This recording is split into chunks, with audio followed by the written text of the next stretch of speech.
Hello everyone, welcome back. Today let's solve the 20th question from Leetcode SQL 50 interview questions. Given a table called transactions, which has a field like ID, which is transaction ID, country, where the transaction happened, state, whether the transaction approved or declined, the transaction amount, and the date of the transaction. So this is the input. So we have to write a query to find out the output. What they're expecting is to extract a month. So it's basically year month. So year and month, date has to be removed. Year month, country which is already there, the number of transactions based on year month or basically month and count. So for example, let's say on this month 2018 and 12th month, there are two transactions. If you see here 2018, 12th month, this one transaction, this is the second transaction. That is what they're expecting us. By country, if you see here, there are total. If you ask me, by country, there are three transactions. However, in that month, in the 12th month, there are two transactions. That is in there are true. And in the next year, 2019, on in January, there is one transaction that says it is one. This is the first output there. This is the first calculation we have to do. And approved count in the transaction, how many transactions got approved. So in this case, if you see here, in this month, there are two transactions happened. However, but only one transaction got approved. This is declined.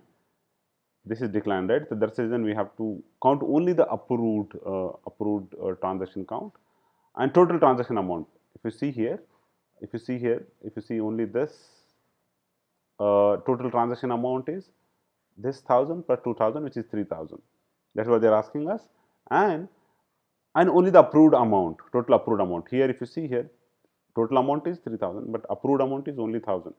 So 1000 is what they're expecting us. That is what they have given in detail here, and order doesn't matter. Let's start writing. Select. What they're asking is month, right? I'll just say here we have to remove a date. So there is a function called date format, which I have. You can read about the date format in detail here. I'll just copy the name. Date format, which accept the input column, which is this transaction date. Here I need only. It has got its own syntax.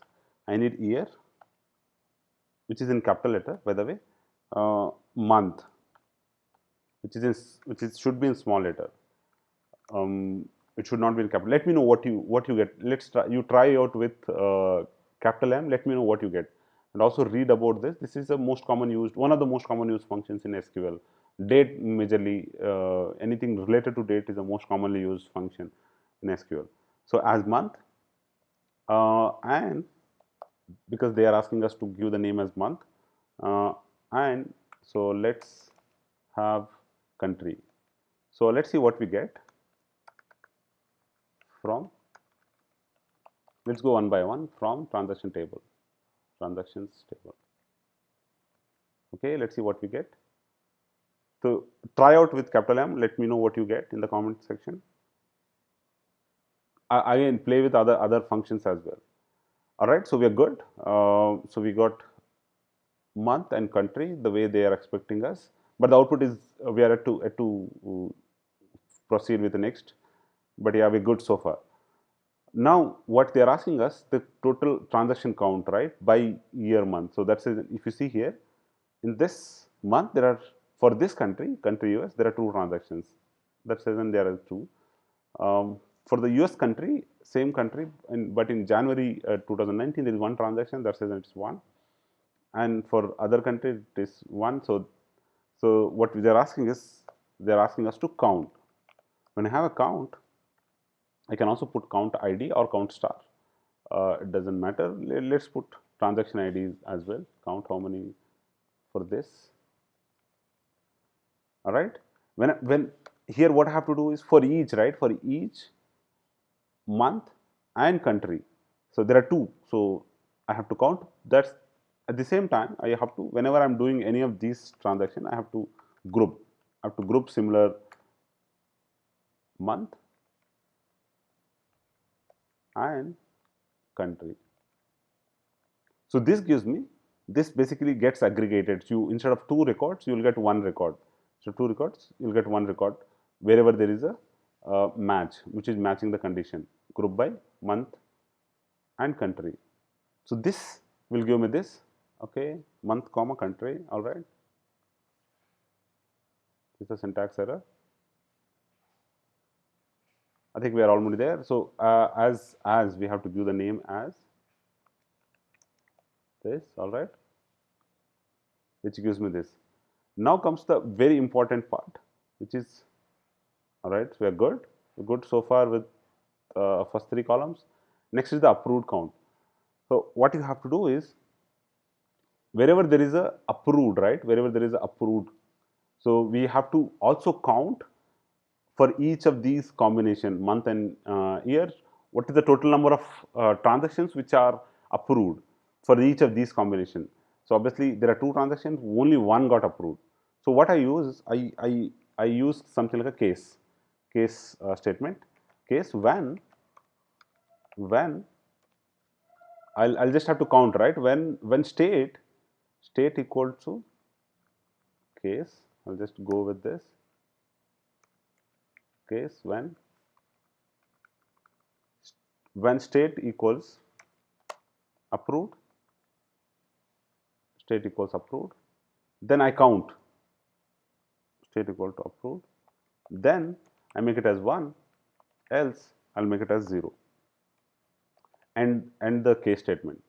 So this is what I will do. So understand that there are 2 places I have to use.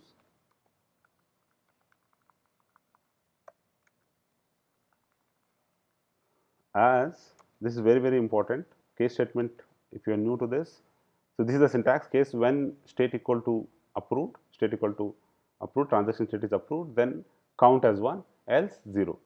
So this gives me, so let's comment this group by to see what exactly this gives me output. Let's comment this as well. Let's see what this gives me. So basically this, wherever there is a approved, state approved, right, so that I'll get 1 1. So if you see here, let me also add state. If I add state, I guess you understand here. For the first record it is 1, so that's the reason it's 1. For the second record it is declined, so that's the reason 0. Here if you see here, this D, it is, in this case it's approved, that's reason 1, and here it is approved, that's reason 1. So I get what I'm sure you understood what exactly we are trying to do. Here what we have to do is, for each of these combination we have to take a sum. We have to count a sum, total approved count, right? So we have to take a sum. That's the reason we again do a group by on this, and I have to take a sum whenever we are doing a group by. So we have to take a sum. That's all. So this gives me a sum of, although there are only one of these, right? If there are more than one, yeah, so everything is 1 because there are only one count. Imagine this also was also approved, so you would have got 2 for this combination. For this combination you would have got 2. I think we are almost there. Now next is, they are also asking us transaction amount. So transaction amount, we just have to, for each of these, sum transaction amount. This is what we get. We're almost there. As total transaction amount,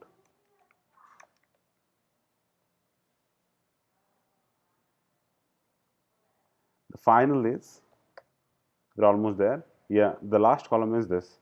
So I'll copy the same thing here, which is same as this. So what exactly they're asking is, they're asking us to calculate the amount which is related to only some of the amount which is related to only the approved transactions. If you see, there are two transactions here. The total sum is 3000, but approved is only 1 for this combination for month for the December 2018. So that's what they're asking us. So I'll copy the same case statement, which is this same case statement, because it's almost same. Instead of 1, what I do is remove this comma. Instead of 1, I'll put the amount, which is this, as approved amount, total approved amount. I think I'm almost there, almost finished. I'll just format the queries. Follow the syntax. There are many ways people follow, but maintain the structure of this query so that it looks good, coding standard. That's all for this video. I hope you get. In this video, the case statement was new, and rest all it says it's a medium problem in Leetcode. But if you understand, if you visualize, if you break down the queries, if you break down the query and then go step by step, it's easy to understand. Only thing is the case statement, the syntax statement of the case is little different. It can also be solved using if. There are many other ways, but case statement is good in this case. That's the reason I've used case statement. In my previous video also I've used. Please watch out for. Thank you for watching. Please watch out for more videos.